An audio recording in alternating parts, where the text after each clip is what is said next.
बिहार में ये जमानती नेता जो जमानत पर घूम रहे हैं, वे बिहार में जा करके जातिवाद का भाषण देते रहते थे और उनसे जितनी ताकत थी उन्होंने जातिवाद का जहर फैलाने की थी। और पुराने जमाने से उनको लगता था शायद इससे उनका खेल हो जाएगा। बिहार के इस चुनाव ने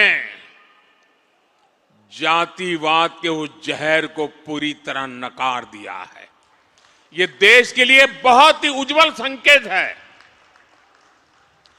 बिहार के अंदर सार्वजनिक कार्यक्रमों में गैर कानूनी तरीके से जमीन ने कब्जा करके, मकानों को कब्जा करके जो वक्फ बना दिया जाता था, हमने देखा था तमिलनाडु में हजार साल पुराने गांव के गांव वक्फ प्रॉपर्टी बना दिए गए थे। देश भर में चिंता बन पड़ी थी। तब जाकर के हमने पार्लियामेंट में कानून पास किया वक्फ को लेकर के। बिहार के चुनाव में ये जमानती नामदार, उनके साथी दल सार्वजनिक रूप से वक्फ कानून को फाड़ देते थे और ये कहते थे कि हम जीत करके आएंगे, वक्फ कानून को लागू नहीं होने देंगे।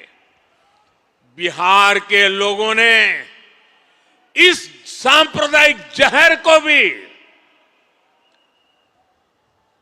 विकास की राह पर चलते हुए पूरी तरह नकार दिया है। साथियों, वहां पर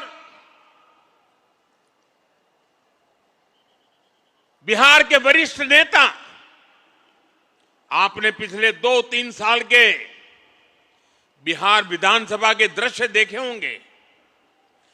जिस प्रकार से नीतीश कुमार को अपमानित करने की फैशन बन गई थी, ऐसे भद्दे शब्दों का उपयोग होता था, जो पार्लियामेंट में भी जो दूसरे नामदार हैं वो भी पार्लियामेंट की सारी मर्यादाएं तोड़ करके जिस प्रकार की भद्दी हरकतें करते हैं, वैसी पटना में होती थी।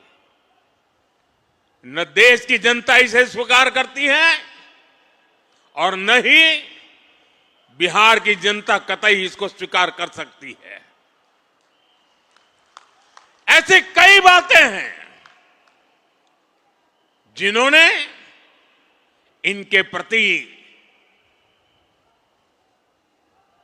पूरी तरह नफरत का माहौल इस चुनाव में नजर आ रहा था। साथियों, समाज के सब वर्ग ने, बिहार के सभी क्षेत्र ने एनडीए को, एनडीए के साथी दलों को अभूतपूर्व समर्थन दिया है। अगर मैं जहां दलित समुदाय के प्रभाव वाले क्षेत्र वाली सीटें हैं, 38 सीटें, 34 सीटें एनडीए जीत गया। ये इतना बड़ा झूठ फैलाते थे, दलित समाज ने उनको ठुकरा दिया। साथियों, देश ये मुस्लिम लीगी माओवादी कांग्रेस को, एमएमसी, मुस्लिम लीगी माओवादी कांग्रेस, देश तो अस्वीकार कर चुकी है। कांग्रेस पार्टी में जो राष्ट्रीय विचारों से पले बड़े लोग हैं, जिन्होंने कभी इंदिरा जी और राजीव गांधी जैसे लोगों के नेतृत्व में काम किया है, ऐसे कांग्रेस का बहुत बड़ा वर्ग ये नामदार की हरकतों से दुखी है। वो कहते हैं अब कांग्रेस को कोई बचा नहीं सकता है। ये हालत हो गई है। 1-2 दशक में 50-50, 60 साल तक एक चक्री राज करने वाले लोग इस प्रकार से खत्म हो जाएं, ये साफ साफ उनके लिए आत्मनिरीक्षण का विषय है। वे अपने साथियों को भी पराजय के कारण नहीं समझा पा रहे, वे अपनी पार्टी को भी पराजय के कारण समझा नहीं पा रहे हैं और इसलिए सरल रास्ता ढूंढ लिया है।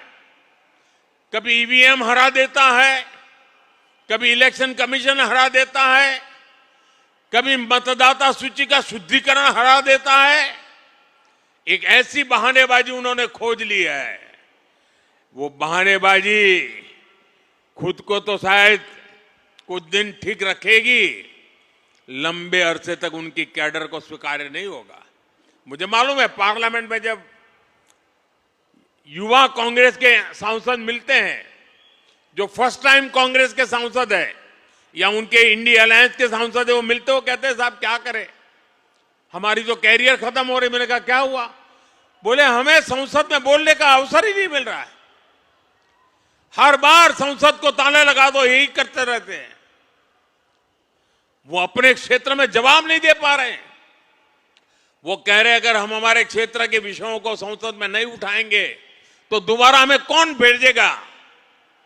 पूरा युवा वर्ग कांग्रेस का जो पहली बार पार्लियामेंट में आया है, वे अपने भविष्य को लेकर के चिंतित हो गया है।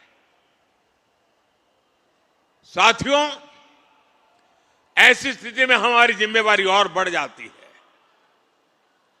हमें विकास की नई ऊंचाइयों को पार करना है। हमें विकसित भारत के संकल्प को पूरा करके रहना है। दोस्तों,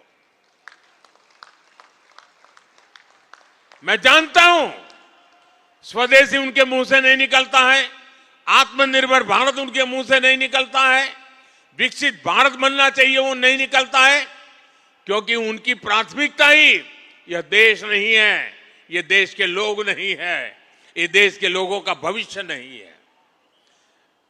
मैं नौजवान साथियों को कहना चाहता हूं, जिनकी सोच युवाओं के उत्कर्ष के लिए नहीं हो सकती है, उनको युवा कभी स्वीकार नहीं कर सकता है।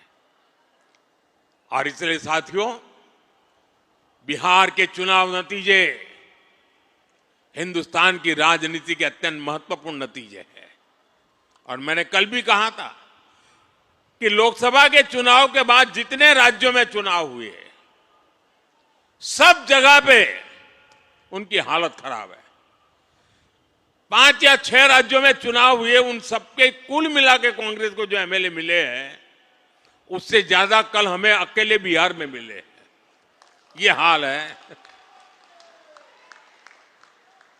लेकिन साथियों, हर विजय हमारे लिए जिम्मेवारी लेकर के आता है। हर विजय हमें कुछ ज्यादा देश के लिए करने की प्रेरणा देता है। हर विजय जन सामान्य के साथ जुड़ने की हमें प्रेरणा देता है। इस मंत्र को लेकर के हमें चलना है। आज जनजातीय गौरव दिवस है। भगवान बिरसा मुंडा की 150 वर्ष हुए हैं। आज उनकी जन्म जयंती है। हम सब के लिए ये जनजातीय गौरव दिवस भी उतना ही महत्वपूर्ण है। आज जो शानदार कार्यक्रम डेढ़ियापाड़ा में मुझे करने का अवसर मिला, इस महत्वपूर्ण अवसर में उसको भागीदार होने का मुझे अवसर मिला और अभी सूरत के लोगों के दर्शन करने का अवसर मिला। ये मेरे लिए सौभाग्य की बात है। मेरे साथ बोलिए भारत माता की, भारत माता की, भारत माता की। वंदे वंदे वंदे वंदे वंदे।